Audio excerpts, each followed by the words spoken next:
Okay, hello, welcome back to another video. Today we are playing e4 as per usual. We see a Sicilian, and of course I have been playing a little more solidly, you know, c3 and I'll in Sicilian like all the GMs do. But today we're going to ignore that. We're going to take this pawn and put it on a3 here.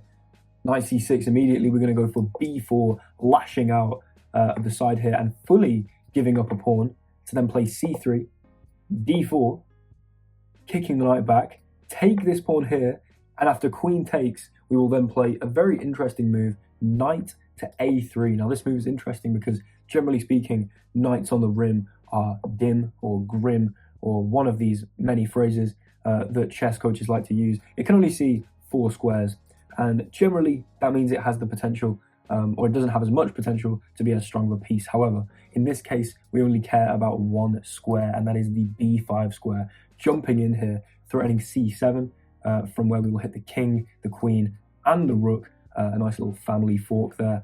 And yeah, this is a really strong knight, because not only is it immediately threatening this move, but it can't be removed from here. Ooh, bishop d6. It makes sense because temporarily, at least, it defends this square. I think there's a move we can play, bishop to c4, which is a really cool move. Because if queen takes bishop, which is seems to be a free bishop, then we take this bishop and also win the queen here with a fork. But the queen goes in here with check. I think we block with the knight. I don't really want to block with the queen and then trade the queens, because then the bishop just drops back to here. Maybe though, it might make sense if here and then the bishop drops back to b8. Then what do we do? I guess maybe we just castle. This kind of seems to make sense. Push the f pawn even. Try and get some activity going on the f file. Okay, we're going to block with the knight. The point being that I don't care if they take on g2, because doing so would be very bad for my opponent, as we could then play rook g1, held by the knight. Yes, so of course they step back. Yeah, rook g1, the queen would have to move, and then we would take this bishop for free with check. Now, I think we're just going to castle, and we just have an insane amount of development, really quite quick development. We have a rook on an open a file. There's maybe even ideas of lifting that rook. The queen is in the center, which can be well placed, but I believe we will be able to exploit that queen for being there. Like, for instance, knight to g3 seems to make some immediate sense. Just hitting that queen, I mean, where can it actually go? Like, not really many pleasant squares. I mean, hello? Does this just force this move, queen g6? This might actually force queen g6 and then bishop d3. Well, okay, we're going knight g3, because I want to open the e file for my rook to be on. That makes a lot of sense. I also want to force the queen to move, because every time they move their queen...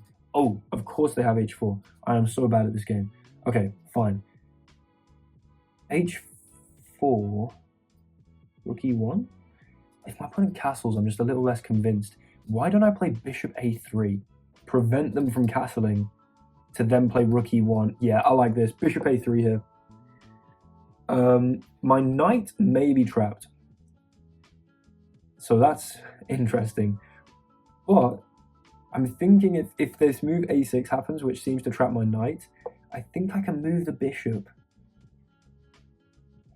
here. Maybe. And then if you take my knight, I take the rook. Then you take the bishop. But then I play this. I kick the knight and then pick up the bishop. I like this. We're going to go bishop c5 here. Maintaining this, prevention of castling. And the bishops are both super active.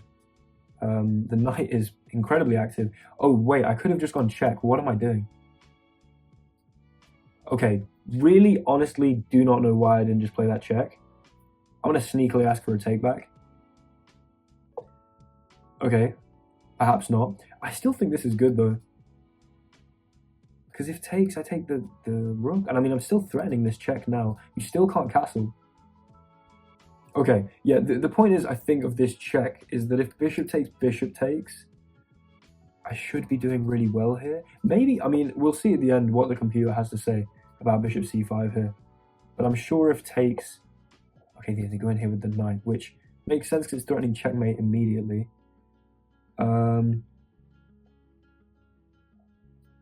but it doesn't make sense because can't I just do this?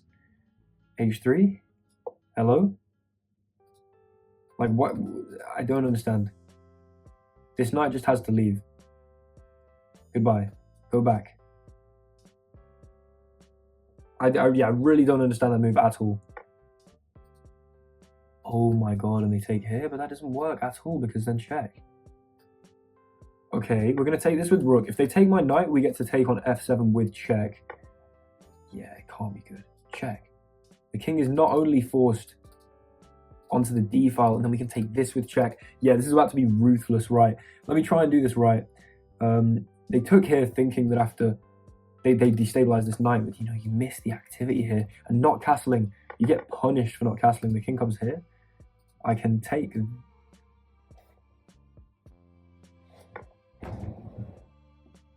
The knight holds c7. Guys, what is going on?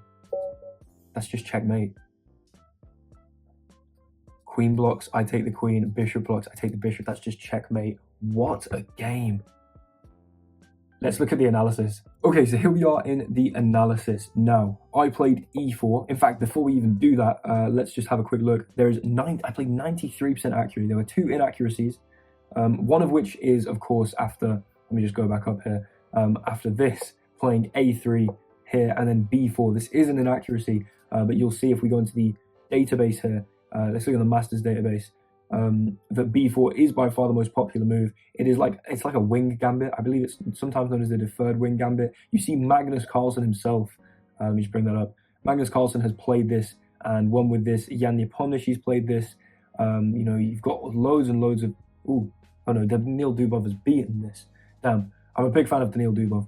Tigran Petrosian, wow, huge names playing this this line, and so of course we're going to go for it. So we do not count that as an inaccuracy.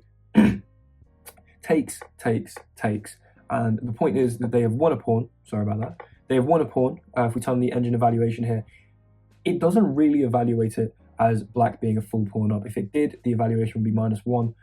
Instead, after we go c3, which isn't the best move according to the engine, but as you'll see, again, we go into the master's database. They like d4 actually. Okay, but c3 here, quite a high win rate. And yeah, c3, the knight gets kicked back, then d4, and let's just turn off the database here.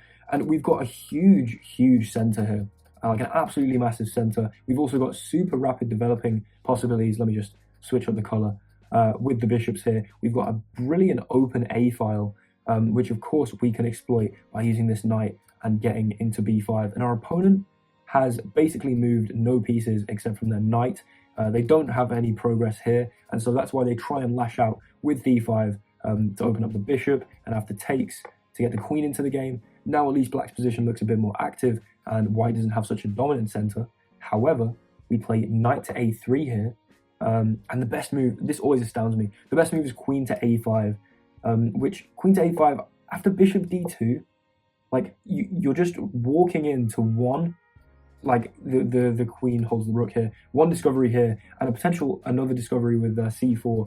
This is the least intuitive move I have ever seen. I wonder how many masters have played this move actually. Takes knight a3, and yeah, look, even the masters, only 4 of them have played the actual best move here. Everything else is starting to slip in towards an advantage for white, and we see that after e5 we get a much more convincing advantage by jumping into b5 with the knight. The best move here, and this is why I don't think this is you know, you see 1.4, 1.2 or whatever, and you're not completely convinced. The move they have to play to maintain that is king to d8, which looks absolutely outrageous. If they do this king d8, you can just get castled and then try and exploit this king, slide the rook to the open file, break open the center. Sorry about that. The king is going to be stuck in the middle, and so yeah, they move the bishop here. But yeah, here we go. Nice bit of prep from me. Bishop to c4. The point is, if queen takes, then we take here. The king moves and we take the queen. We are just up a full queen there. So the queen can't take, but we develop the bishop with tempo. Queen to e4 check. Knight to e2. I played this all perfectly so far. Bishop to b8. And then, okay, the move I need to remember is queen b3 apparently. Although castles has a very similar evaluation. Oh, okay. Give Stockfish a second to catch up with me. Oh, maybe it has decided against it. If you look at here, 3.2, 3.1, both of these moves are very good. Let's just turn off this database, sorry. I decided to castle, and then after knight here, yeah, it wants bishop to a3 straight away. I went knight g3, and I think it doesn't like that because queen g4, and then I don't have time to play bishop a3 without trading the queens off. So my opponent went here, then I went bishop a3, perfect, really exploiting this diagonal. My opponent's king cannot castle, and +5 here. I'm as good as a full rook up just through the activity of my pieces. We see a6. Again, I don't know why I didn't go for this check straight away. That was a bit of a blind spot from me. If we'd have seen takes, bishop takes, this just looks absolutely ruthless. Opening this up, rook e1, etc. Instead, I went for bishop c5, which is, I believe, the second best move. And yeah, queen g4, my opponent needed to try and get rid of the queens, but they went for this this knight into g4 threatening checkmate. And the point is, after h3, it does look like a tactic to take here, as they did. But of course, I can just take this, because after the queen picks up the piece here, you're not going to get time to play e4 and go for any of these infiltrating mating ideas, like I'm sure my opponent thought they might. But we are playing bishop takes here. Yeah, that is awful. Wow, they went up, allowing me to go check. And it is going to be mate after here, here, here, here. The king can move if it really wants, but queen d5, they take the knight, and we just mate with the pawn. Look at that. Thank you very much for watching. I hope you enjoyed. I hope you're somewhat inspired to play the Mengarini Sicilian. Obviously, my opponent made a mistake by going for this knight takes here, but as you can see, the position was already incredibly bad for them before that, with this beautiful bishop to a3 idea. Open rook file, knight on b5, super good bishop. And remembering, if you're going to play this, that if you see this line with bishop d6, bishop c4 is that killer move with this tactic with takes and forks here. So thank you very much for watching. Hope you enjoyed. If you did, leave a like, comment, subscribe. All of that really helps me out, and I'll see you in the next video. Bye.